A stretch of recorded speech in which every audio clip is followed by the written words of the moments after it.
आज की कहानी जमशेदपुर में रहने वाले राज नाम के लड़के की है। बात उन दिनों की है जब मैं अपने कॉलेज की ओर से कैंप के लिए एक जंगल में गया था। उस दिन हल्की ठंड थी, इसलिए हम लोगों ने कैंप फायर करने का सोचा, जिसके लिए मैं और मेरे दोस्त लकड़ियाँ लाने गए। मैं निकला तो सबके साथ ही था, लेकिन जंगल में भटक गया और बादलों के भी गरजने की आवाज़ आने लगी। ऐसा लग रहा था कि बारिश होने वाली है। मुझे कुछ ही दूर पे एक लाल ईंटों से बनी एक बिल्डिंग नज़र आई। मैं तेज़ी से उस बिल्डिंग की ओर भागा। इतने में ही एक औरत से मैं टकरा गया। मैंने ध्यान से देखा तो मुझे पता लगा कि वो एक नर्स थी और जिस बिल्डिंग की तरफ मैं भाग रहा था वो एक हॉस्पिटल था। उस नर्स ने बोला कि आराम से, तुम तो भीग गए हो, जाओ अस्पताल में स्टोर रूम में जाओ और कपड़े बदल लो। बोलना सिस्टर जूलिया ने कपड़े देने को कहा है। वहाँ एक गार्ड होगा, वो तुम्हें कपड़े दे देगा। पता नहीं क्यों, लेकिन सिस्टर जूलिया मेरी तरफ देखकर एक अजीब सी मुस्कुराहट दी और मैं हॉस्पिटल की ओर चलने लगा। अभी कुछ ही देर पहले मैं हॉस्पिटल की ओर चलना चालू किया था कि इतने ही देर में मेरे कंधों पे किसी के हाथ रखने का अनुभव हुआ। मैंने मुड़ के देखा तो वर्दी में एक आदमी खड़ा था। उस युवक ने धीमे किंतु भारी आवाज़ में कहा कि मैं कैप्टन विनोद हूँ और ये हमारा देश का आर्मी हॉस्पिटल है।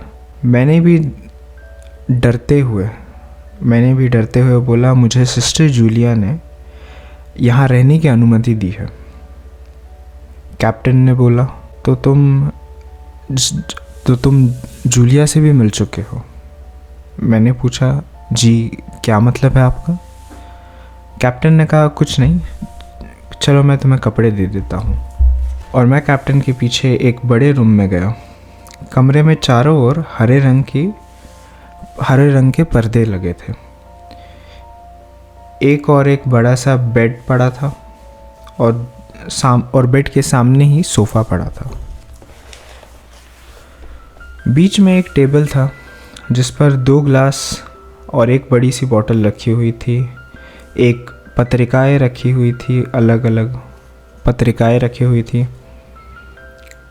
कमरे के कोने में एक बड़ी सी अलमारी थी जिसमें से कैप्टन विनोद ने मुझे कपड़े दिए।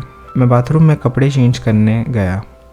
जैसे ही गया, मेरी नज़र एक दीवार पर पड़ी। वो खून के छींटों से भरी हुई थी। यह देखकर मैं घबरा गया और जल्दी से बाहर निकलने को मुड़ा कि बाथरूम में लगे ऐनक में खुद को देखकर चौंक गया।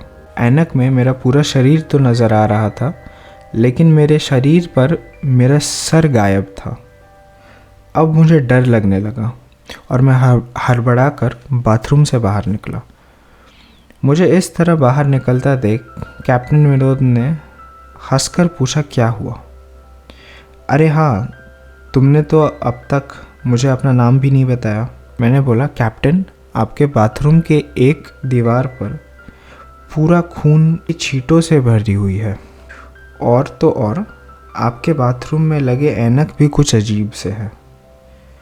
उसमें मुझे पूरा शरीर दिख रहा है, लेकिन मेरा सर गायब है। मैं अब बिल्कुल यहाँ नहीं रुकूंगा, बारिश में ही भीगकर अपने कैंप तक जाऊंगा। कहते हुए मैं कमरे से बाहर निकला। कहा, रुको। कैप्टन की गरजती आवाज़ गूंजी।